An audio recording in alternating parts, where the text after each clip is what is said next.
नमस्कार प्रिय भक्तों, आज की इस वीडियो में हम श्रवण करेंगे पुरुषोत्तम मास में नित्य सुनी जाने वाली धरती माता की कहानी।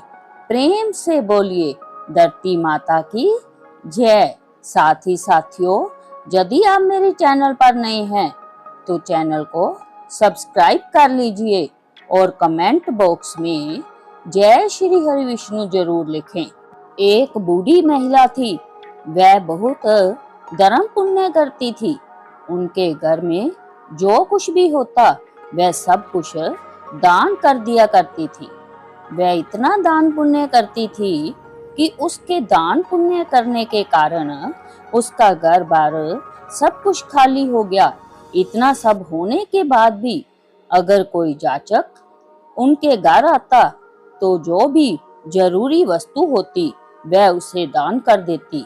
इस तरह घर की सभी जरूरी वस्तुएं भी दान में चली गई।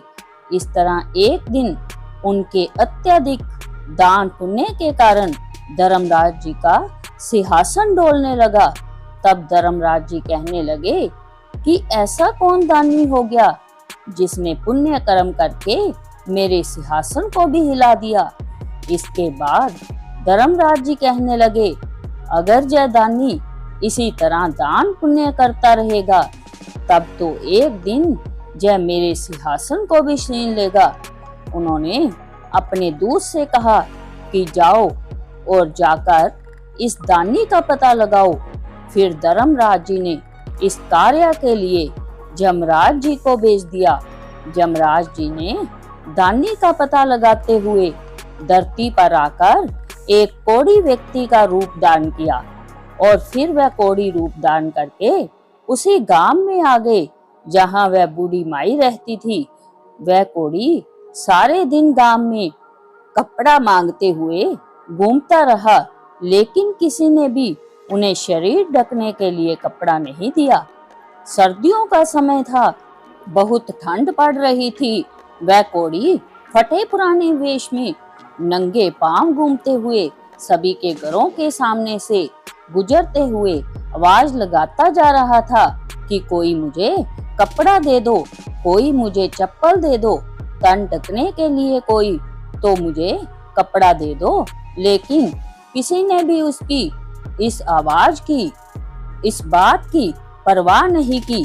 सारा दिन वह कोढ़ी पूरे गांव में यही कहता हुआ भटकता रहा। अब रात का समय हो गया था कि तभी उस बूढ़ी माई को भी वह आवाज सुनाई पड़ी। तो वह अपनी बहू से बोली कि बहू उठो तो और जाकर देखो कि बाहर कौन है। मुझे तो जय किसी मंगते भिखारी की आवाज लगती है, जरूर उसे सर्दी लग रही होगी। जरा बाहर जाकर देखो तो सही और उससे पूछो कि उसे क्या चाहिए। तब वह बहू अपनी सास की बात सुनकर बोली कि माँ जी, अपने द्वार पर तो कोई ना कोई आता ही रहता है मांगने के लिए, और आप तो ना दिन में चैन लेने देती है ना ही रात में हमें सोने देती है। देखिए तो सही, रात के 12 बज रहे हैं। अब इस समय तो हम बाहर नहीं जाएंगे। आपको तो नींद नहीं आती है और हमें भी आप नहीं सोने देती। इस तरह कहकर बूढ़ी माई की तीनों बहुओं ने बाहर जाने के लिए मना कर दिया। लेकिन चौथे नंबर की सबसे छोटी बहू बोली कि माँ जी, आप चिंता मत कीजिए, मैं जाकर पता लगाती हूँ कि बाहर कौन है। और फिर उसने बाहर आकर देखा कि बाहर तो दरवाजे पर एक कोढ़ी बैठा है। तब बहू ने उस कोढ़ी से पूछा कि बाबा, आपको क्या चाहिए। तब वह कोढ़ी रूप दान किए हुए जमराज जी बोले कि मैं कोढ़ी हूँ, मुझे सर्दी लग रही है, आप ओढ़ने के लिए कोई वस्त्र दे दो। फिर बहू सारी बात सुनकर घर के अंदर आ गई। अंदर जाकर उसने सारी बात अपनी सासू माँ को बताई। बहू की बात सुनकर बूढ़ी माई बोली कि बहू, तेरे पिताजी के ऊपर जो कंबल है उसी को ले जाकर उस कोढ़ी को दे दो। सास की बात सुनकर बहू बोली, नहीं माँ जी, अगर मैंने ऐसा किया तो पिताजी को ठंड लग जाएगी, तो बूढ़ी माई फिर से कहने लगी, अच्छा ठीक है, मेरे ऊपर जो गुदड़ी है जय अपने पिताजी के ऊपर डाल दे और उनका कंबल उतारकर उस जरूरतमंद भिखारी को दिया। हम तो फिर भी घर के अंदर हैं, दरवाजे बंद करके बैठे हैं, लेकिन उसके पास तो कुछ भी नहीं है। इस एक कंबल को ओढ़ने से उसकी सर्दी कुछ तो कम होगी। इसके बाद बहू अपनी सास की बात मानते हुए कंबल लेकर गई और बाहर द्वार पर बैठे उस भिखारी कोड़ी को दे दिया। वह भिखारी उस कंबल को लेकर उस द्वार से उठकर वहां से चल पड़ा। इसके बाद कोड़ी भिखारी का वेश बनाए हुए जमराज जी अपने वास्तविक रूप में आकर धर्मराज जी के पास जाकर बोले, महाराज जे लीजिए कंबल। गांव के बाहरी हिस्से में एक बूढ़ी माई रहती है, वो बहुत अधिक दान पुण्य करती है। उसके घर में तो केवल एक ही कंबल बचा था और वो भी उसने मुझे दान कर दिया। उसने नई और पुरानी सब चीजों का दान कर दिया है। अब तो उसके घर में दान करने के लिए कुछ बचा ही नहीं। सारी बात सुनकर धर्मराज जी कहने लगे कि अब तो वह बूढ़ी माई जरूर मेरा सिंहासन भी ले लेगी। फिर धर्मराज जी दूत से बोले कि तुम जाओ और उस बूढ़ी माई को जहाँ लेकर आओ।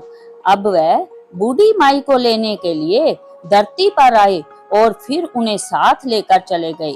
बूढ़ी माई ने वहां पहुंचकर जैसे ही पहला कदम उठाया तो नीचे पानी था।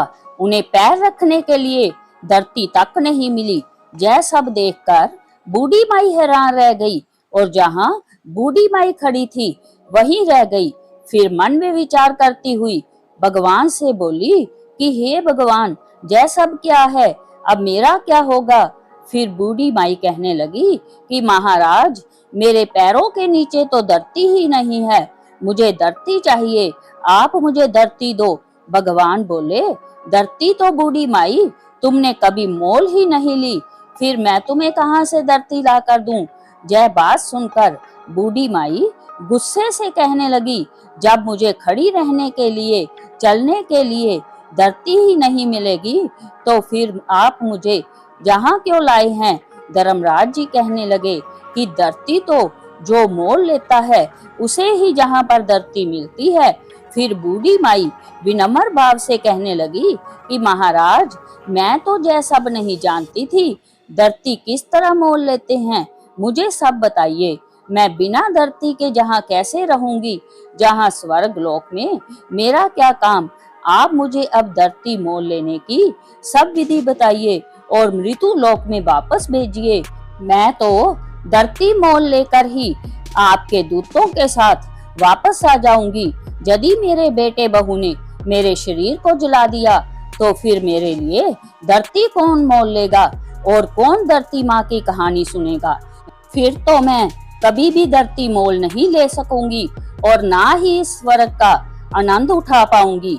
इसके बाद धर्मराज जी बूढ़ी माई के धर्म पुण्य को मन में विचार करते हुए बूढ़ी माई से बोले कि अच्छा ठीक है, तू जा। और फिर जय कहकर धर्मराज जी ने अपने दूतों को बूढ़ी माई के साथ धरती पर भेज दिया। उधर बूढ़ी माई तो रात में ही मर गई थी। जब सुबह हुई तो बेटे और बहुओं ने उनके अंतिम संस्कार की तैयारियां की। जब सारी तैयारियां हो गई तब उनके बेटे अर्थी को उठाकर चलने लगे। अभी वह अर्थी के साथ आधे रास्ते में ही पहुंचे थे कि तभी वह बूढ़ी माई बोली, अरे बेटा, मुझे कहाँ लेकर जा रहे हो। तब उसका बड़ा बेटा कहने लगा, माँ जी, इतनी जल्दी भूतनी कैसे बन गई। तब बूढ़ी माई बोली कि नहीं बेटा, मैं भूतनी नहीं, मैं तो तेरी माँ हूँ। मैं 7 दिनों के लिए जहाँ आई हूँ, 8वें दिन मैं जहाँ से वापस चली जाऊंगी। मुझे धर्मराज जी ने जहाँ भेजा है। धर्म पुण्य तो मैंने बहुत किए, लेकिन धरती माता की मैंने कभी कहानी नहीं सुनी। मैंने धरती मोल नहीं ली थी, इसलिए मुझे वहाँ स्वर्ग लोक में भी धरती नहीं मिली। मैं तो जहाँ भी पैर रखूं वहाँ पानी ही पानी हो जाए। फिर मेरी प्रार्थना करने पर धर्मराज जी ने मुझे जहाँ धरती माता की कहानी सुनने के लिए 7 दिनों तक भेजा है। मैं जहाँ पर 7 दिनों तक रहूंगी। बेटा, ब्राह्मण को बुलवाकर आज के दिन से ही मुझे धरती माता की कहानी सुनाना शुरू कर दो। 7 दिन कहानी सुनकर उद्यापन करके 8वें दिन मैं वापस वहीं चली जाऊंगी और फिर दोबारा लौट कर कभी नहीं आऊंगी। बूढ़ी माई के बेटे सब बात सुनकर हैरान हो गए। तभी एक बुजुर्ग पंडित कहने लगे कि बेटा, तुम्हारी माँ तो भगवान के दरबार में जाकर आई है और जय अपने शरीर में फिर से वापस आई है। जय सब कुछ सच सच कह रही है। भगवान ने ही इसे जहाँ भेजा होगा। इसे जल्दी से घर ले जाओ, इसे जलाओ मत। बुजुर्ग पंडित की सारी बातें सुनकर और समझकर सभी लोग बूढ़ी माई को लेकर घर वापस आ गए। बूढ़ी माई के घर में प्रेम प्रीति रखने वाले लोगों की भीड़ लगी हुई थी। वहां पर औरतें भजन गा रही थी। जब बहुओं ने यह देखा कि सब लोग तो बूढ़ी माई को वापस ले आए हैं, तब बहुएं कहने लगी कि अम्मा नहीं मरेगी, ये तो हमें मार कर ही दम लेगी।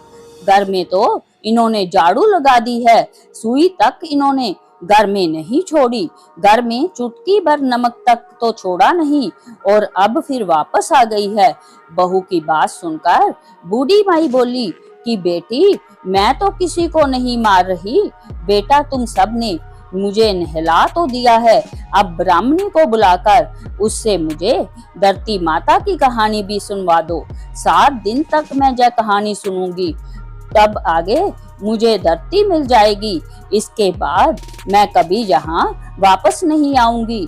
तब बूढ़ी माई के बेटे बहुओं ने मिलकर 6 दिनों तक बूढ़ी माई को लगातार ब्राह्मणी को घर में बुलवाकर धरती माता की कहानी सुनवाई। 7वें दिन पानी का भरा हुआ एक लोटा, रोली मोली, 5 रुपए, सवा नाल का धागा, गुड़ की डली लेकर बूढ़ी माई अपनी बहू से बोली कि चलो बेटा, तुम सब लोग भी मेरे साथ पीपल के नीचे चलो। वहां चलकर हम सब बैठकर धरती माता की कहानी सुनेंगे। आज मेरे इस व्रत का उद्यापन मुझे करना है। तुम सब भी चलो, तुम सब भी इस कथा को सुनना, जिससे तुम्हें भी यह दुख पीड़ा ना झेलनी पड़े। फिर वह बूढ़ी माई अपनी सभी बहुओं और ब्राह्मणी को लेकर पीपल के पेड़ के नीचे पहुंच गई। वहां बैठकर ब्राह्मणी ने धरती माता की कहानी कही और बूढ़ी माई और अन्य लोगों ने वह कहानी सुनी। कहानी के हुंकार दिए धरती माता की कहानी कहने के बाद सवा नाल का धागा, 5 रुपए और गुड़ की डली लेकर उस पीपल की जड़ में दबा दी।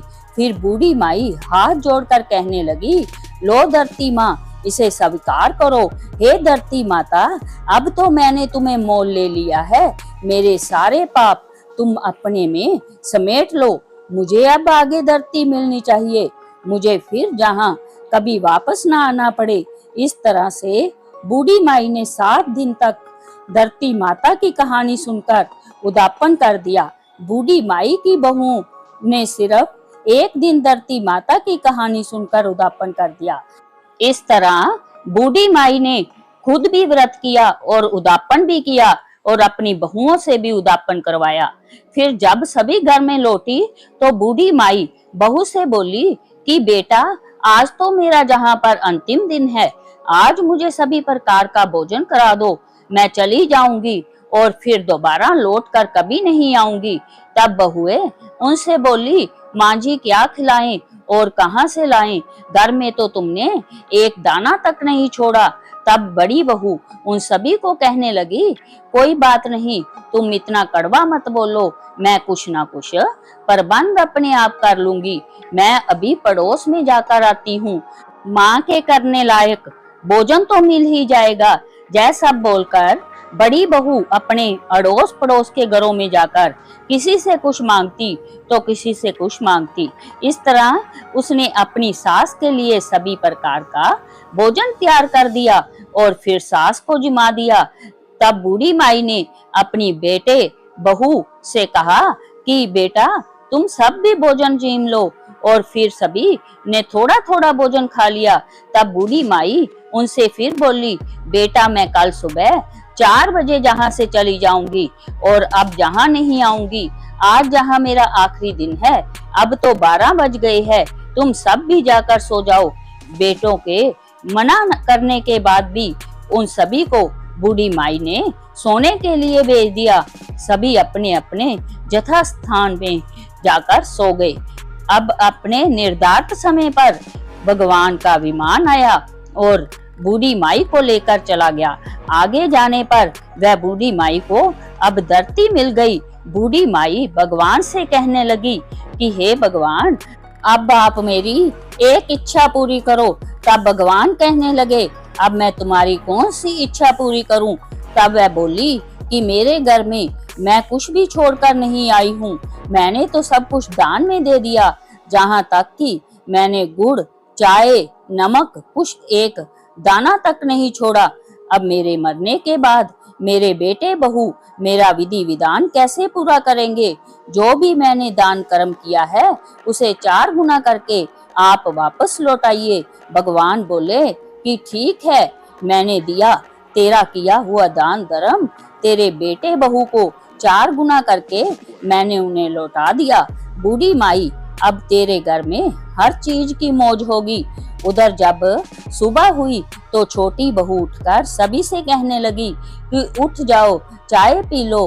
सासू माँ को तो खूब भोजन कराया हुआ है, वह तो अब जल्दी उठेगी नहीं। फिर वह जेठानी के पास जाकर बोली कि जाकर संभालो अपनी सास को, तुम ही तो अब उनकी लाडली बहू हो। वो तो आज खूब अकड़ के सोई हुई है, उठाए उठ नहीं रही है।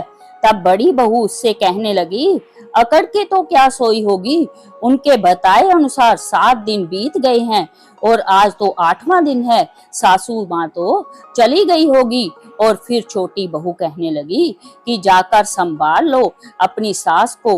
बड़ी बहू ने जल्दी जल्दी आकर सास को देखा और फिर वह दौड़ती हुई अपने पति के पास जाकर बोली कि आप क्या चाय पी रहे हैं? माँ तो गई, माँ को संभाल लो, उन्हें लाकर आंगन में सुला दो। जब बूढ़ी माई को लाकर आंगन में सुला दिया गया, तब सबसे छोटी बहू कहने लगी, मैंने सदा आप सबकी बात सुनी है और आपकी हर बात मानी है, आज आप सब मेरी बात भी सुनो। तब सभी कहने लगे कि बताओ। तब वह बोली कि इस लोटे में भरे हुए पानी से सासू जी के छींटे लगा दो। नहलाई धुलाई तो जय पहले से ही है, अगर आप लोग रोए तो जय फिर वापस आ जाएगी। इन्हें पानी का छींटा देकर उठाकर ले जाओ। तुम 4 भाई बहुत हो, 5वें की कोई जरूरत नहीं, और उठाकर ले जाओ जहाँ से जल्दी और जलाकर वापस आ जाओ, जिससे कि इनकी गति हो जाए। तब सारे भाई आपस में बात करने लगे कि पहले तो हम लोगों को इकट्ठा करके शर्मिंदा हो चुके हैं, अब बिना देर किए इसका कहना मान ही लेते हैं। ऐसा विचार करके सभी भाइयों ने बूढ़ी माई को उठाया और चल दिए शमशान की ओर। तब रास्ते में पीपल के नीचे बैठी कुछ औरतें जो कहानी सुन रही थी, बूढ़ी माई के बेटों को इस तरह जाते हुए देखकर समझ गई और एक दूसरे से कहने लगी कि बूढ़ी माई तो मर गई, बहुओं ने भोजन तक नहीं खवाया। चलो हम सब वहाँ भजन गाने के लिए चलते हैं। ऐसा विचार करके वह सब बूढ़ी माई के घर जाकर भजन गाने लगी। उधर बेटों ने बूढ़ी माई का दाह संस्कार कर दिया और फिर वह घर की ओर वापस आने लगे। उन्हें आता हुआ देखकर भजन गाने वाली औरतें बूढ़ी माई की बहुओं से बोली कि बहू जाओ और दरी लेकर आओ और जहाँ दरी बिछा दो। तब वे बोली, मरे ना मराए, बूढ़ी माई उसे दाग देकर जब हमारे घर वाले आएंगे तभी हम दरी बिछाएंगे। तभी वह भजन गाने वाली औरतें कहने लगी, लो जी आ गए सभी लोग, अब तो दरी बिछा दो। फिर दरी बिछाई गई। भजन गाने वाली औरतों ने खूब भजन गाए और भजन गाने के बाद वे अपने अपने घर को चली गई। अब दरी पर बैठे हुए बूढ़ी माई के बेटे एक दूसरे का मुंह ताकने लगे, कहने लगे कि अब क्या करें, क्या ना करें, कहाँ से चाय पानी का प्रबंध करें। माँ तो गई, लेकिन घर में कुछ भी छोड़कर नहीं गई। अब अड़ोसी पड़ोसी भी आपस में चर्चा करने लगे, सोचने लगे कि चलो आज तो बूढ़ी माई के परिवार को चाय पिलाकर आए, उनको रोटी पानी खिलाकर आए। उधर बूढ़ी माई के बेटे की बड़ी बहू अपने परिवारजनों को चिंता में देखकर घर के भीतर गई, और फिर जैसे ही उसने बूढ़ी माई का संदूक खोला तो उसमें तो नोटों की गड्डियां देखकर हैरान रह गई। रसोई घर में गई तो वहां आटे के बोरे, गुड़, खांड के कट्टे भरे हुए मिले। उसे नमक, मिर्च, सब मसाले और सारी सब्जियां भी मिल गई। रसोई सभी सामग्रियों से भरी हुई थी। जय देखकर वो तो बड़ी खुश हुई और सोचने लगी कि माँ जी अपने बेटे पोतों के लिए बहुत दान धर्म करती थी। अपने घर में तो माँ खूब धन देकर गई है। तब वह बाहर आकर अपने पति से बोली कि कांदियों को जिमाओ, माँ जी ने अपने घर में धन के अन्न के भंडार भर दिए हैं। अब तो उनके घर में कहीं सब्जी, कहीं चाय, तो कहीं रोटी, कहीं दाल पक रही है। पड़ोसी आए, उन्होंने जय सब देखा तो देखकर हैरान रह गए। सोचने लगे कि इनका तो सारा काम अच्छे से चल रहा है। ऐसा मन में विचार करता हुआ वह पड़ोसी बूढ़ी माई के बेटों से कहने लगा कि मैं तो चाय लेकर आया हूँ, आप सब भी चाय पी लीजिए। तब बूढ़ी माई का बेटा बोला कि ठीक है, चाय तो दे दो, लेकिन रोटी मत लाना हमारे घर में, रोटी हम खुद बना लेंगे। हमारी माँ तो हमें सब कुछ देकर गई है, उसने हमारे लिए ही तो दान पुण्य किया था, वो हमें सब देकर गई है। हे धरती माता, जैसे आपने बूढ़ी माई का अगला और पिछला जन्म सुधार दिया, वैसे ही सबका सुधार करना। जैसे बूढ़ी माई को धरती मिली, वैसे ही धरती सबको मिले। सभी प्रेम से बोलिए धरती माता की जय। ऐसी ही पवित्र कथाएं सुनने के लिए चैनल को सब्सक्राइब करना ना भूले। कहानी पसंद आए तो एक लाइक जरूर करें।